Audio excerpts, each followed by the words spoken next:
بسم اللہ الرحمن الرحیم صلی اللہ علی حبیبہ محمد وآلہ واصحابہ وبارک وسلم۔ السلام علیکم ورحمۃ اللہ وبرکاتہ۔ آج ہم ایک ایسے روحانی راز کے بارے میں بات کرنے جا رہے ہیں جو زندگی کو بدل دیتا ہے۔ جی ہاں، وہ راز ہے درود پاک کی کثرت۔ اہل درود کی زندگی میں ایک وقت ایسا آتا ہے جب ان کی ذات بدلنے لگتی ہے، ان کا دل بدلنے لگتا ہے، ان کی سوچ بدلنے لگتی ہے، ان کی دعائیں بدلنے لگتی ہیں اور ان کی روح ایک نئی پرواز کرنے لگتی ہے۔ سبحان اللہ۔ آج کی ویڈیو توجہ کے ساتھ سنیے گا مکمل۔ اور یہ سب کچھ کیسے ہوتا ہے؟ یہ سب کچھ ہوتا ہے 4 خاموش تبدیلیوں کے ذریعے۔ وہ تبدیلیاں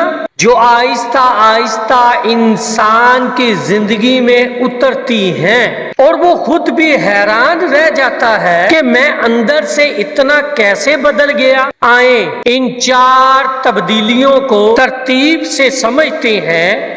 اہل درود کے اندر سب سے پہلی تبدیلی یہ آتی ہے کہ ان کے دل سے تکبر ختم ہونا شروع ہو جاتا ہے۔ غصہ، اکڑپن، انا، ضد اور جیلسی، یہ سب منفی چیزیں آہستہ آہستہ کم ہو جاتی ہیں۔ اللہ کے رسول صلی اللہ علیہ وسلم نے فرمایا، جس کے دل میں رائی کے دانے کے برابر بھی تکبر ہوگا وہ جنت میں داخل نہیں ہوگا۔ صحیح مسلم میں ہے، یعنی درود پاک دل کو نرم کرتا ہے۔ وہ دل جو کبھی سخت تھا، وہ دل جو کبھی ضدی تھا، وہ دل جو دوسروں کو دیکھ کر جلتا تھا، اب وہ دل دوسروں کو خوش دیکھ کر خوش ہوتا ہے۔ سبحان اللہ۔ اہل درود دوسروں کے لیے رحمت بن جاتے ہیں۔ سبحان اللہ، سبحان اللہ۔ دوسری بڑی تبدیلی یہ ہے کہ اہل درود کی دعائیں قبول ہونا شروع ہو جاتی ہیں۔ قرآن مجید میں ہے، مجھے پکارو میں تمہاری دعائیں قبول کروں گا، لیکن درود پاک پڑھنے والے کی دعا میں ایک خاص اثر آ جاتا ہے۔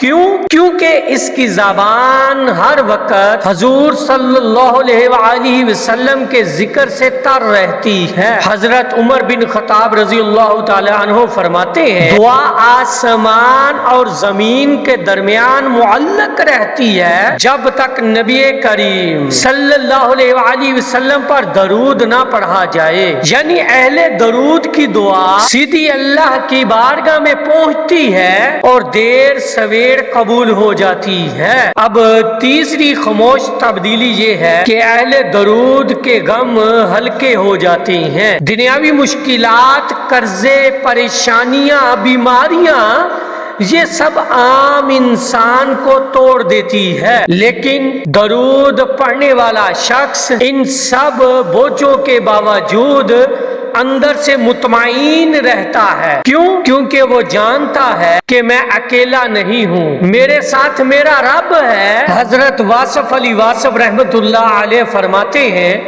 غم کا علاج غم کی شدت میں نہیں بلکہ ذکر مصطفیٰ صلی اللہ علیہ وآلہ وسلم میں ہے۔ درود پاک پڑھنے والا ہر غم کو سکون میں بدل دیتا ہے۔ چوتھی اور سب سے بڑی تبدیلی یہ ہے کہ اہل درود کے دل میں اللہ تعالی سے ایک خاص روحانی تعلق قائم ہو جاتا ہے۔ سبحان اللہ۔ یہ تعلق کس کتاب سے نہیں ملتا، یہ تعلق کسی لیکچر سے نہیں ملتا، یہ تعلق صرف اور صرف نبی کریم صلی اللہ علیہ وآلہ وسلم پر درود پڑھنے سے ملتا ہے۔ اللہ تعالیٰ قرآن میں فرماتا ہے، ان اللہ وملائکتہ یصلون علی النبی یا ایھا الذین آمنوا صلوا علیہ وسلموا تسلیما۔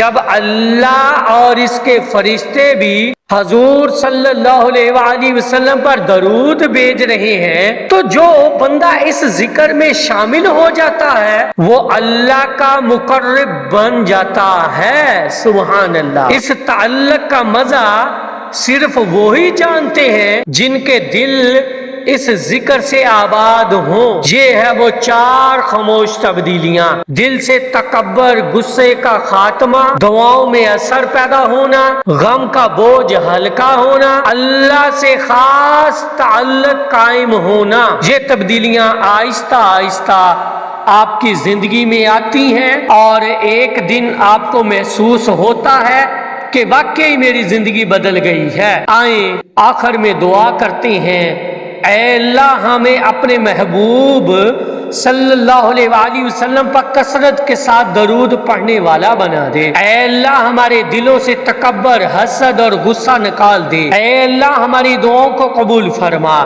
اے اللہ ہمارے غم ہلکے کر دے، ہمارے دلوں کو سکون عطا فرما۔ اے اللہ ہمیں اپنے خاص تعلق کا مزہ عطا فرما۔ اے اللہ ہمارے گھروں کو برکت دے، ہماری اولاد کو نیک بنا، ہمارے کاروبار کو حلال برکتوں سے بھر دے۔ اے اللہ ہمارے ایمان کو مضبوط کر دے، ہماری آخرت کو سنوار دے، اور روز قیامت ہمیں اپنے محبوب صلی اللہ علیہ وآلہ وسلم کے جھنڈے تلے جمع فرما۔ یا رب العالمین، اے پروردگار تیری ہی تعریف ہے، جیسے تو راضی ہو تیری ہی تعریف ہے جب تو راضی ہو، اور تیری ہی تعریف ہے جب تو اپنی رحمت سے ہمیں ڈھانپ لے۔ اے اللہ ہم سب کمزور ہیں، ہم سب خطا کار ہیں، ہم سب غافل ہیں، ہمیں معاف فرما دے، ہماری کوتاہیوں کو درگزر فرما دے۔ اے اللہ ہمیں درود پاک کا سچا عاشق بنا دے، ہمارے دلوں کو ذکر مصطفیٰ صلی اللہ علیہ وآلہ وسلم سے آباد فرما دے، ہمارے گھروں کو درود کی محفلوں سے منور فرما دے۔ یا رب العالمین ہمارے دلوں سے تکبر، غرور، ضد، حسد، کینہ، بغض نکال دے، ہماری طبیعتوں کو نرم کر دے، ہمارے اخلاق کو سنوار دے، ہمیں ایسا بنا دے کہ لوگ ہمیں دیکھ کر تیرے نبی صلی اللہ علیہ وآلہ وسلم کی یاد کرے۔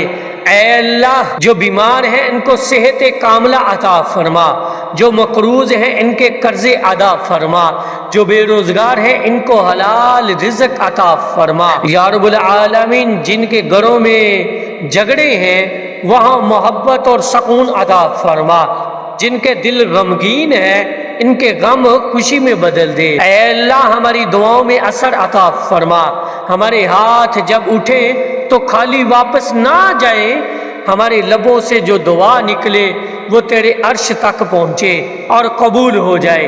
اے اللہ ہماری اولاد کو نیک اور صالح بنا، انہیں قرآن اور سنت کا پابند بنا، انہیں ہماری آنکھوں کی ٹھنڈک بنا دے۔ یا اللہ ہمارے ماں باپ کی قبروں کو نور سے بھر دے، ان کی مغفرت فرما، ان کی منزلیں آسان فرما۔